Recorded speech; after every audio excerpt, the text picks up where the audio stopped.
3 out of 5 children born this year will live in a single-parent household, at least for part of their childhood.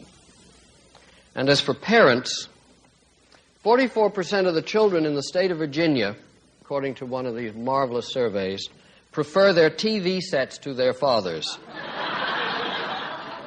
Although they do prefer their mothers to their TVs. The family home is the most dangerous place to be in the USA.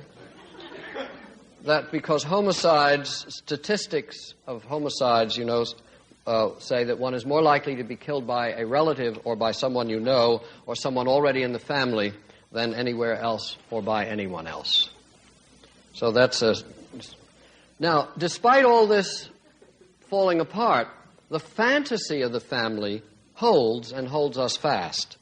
And it is a fantasy. Ronnie Lang said already in 1971 that the family system is to be understood from the interiority of the family as fantasy. That it is a fantasy experience. The members, there is no objective set of relations. There is a fantasy of a family going on in each person in what's called a family. So already he was, in his book, The Politics of the Family, was beginning to deliteralize family by saying that. And I think that's one of the things I want to do this weekend, is expand the idea of it. And this talk this evening is called From Entrapment to Embrace, how to move our sense of being entrapped in a family pattern into embracing it, or being in the embrace of it. So, let's begin with that.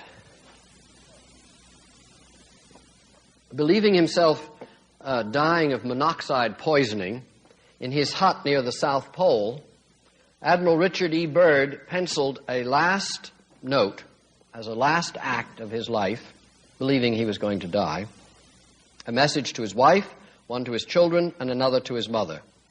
This is all recounted in his... This ordeal is recounted in his book called Alone, which was published a few years later when Byrd was... He wrote then, that is, he was absolutely in his hut, believing himself dying, unable to move, at the South Pole. This is in the 30s.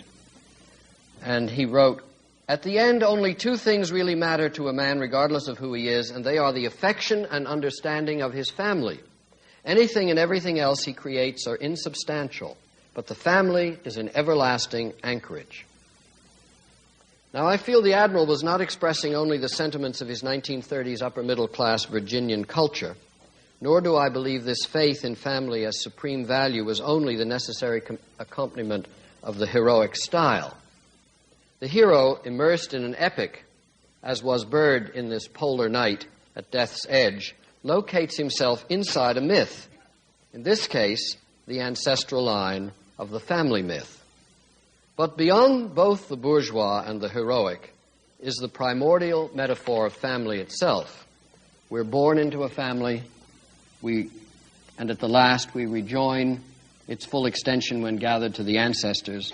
Family grave, family altar, family trust, family secrets, family pride. A death in the family is often where we first meet death. And we are made from the imaginations of our families, not just from the genes or the bodies of our families. We're made from the imaginations of our families. Our names are family names, our physiognomies bear family traits, and our dreams never let us depart from home, father and mother, brother and sister, from those faces and those rooms. Even alone and only ourselves, we are also always part of them and partly them. There seems to be no escape from the fate of family, and it is this amor fati, as the Romans called love of fate, that Admiral Byrd recognized at the very end of his life, turning the entrapment in the shelter that he believed would be his tomb into the quiet harbor of family. You see, the family came up in his mind as the sheltering, nourishing place in which he could die. So he turned the vice of no way out into a foundational virtue. And that's what I'd like to do this evening, is turn the vice of entrapment in the personal family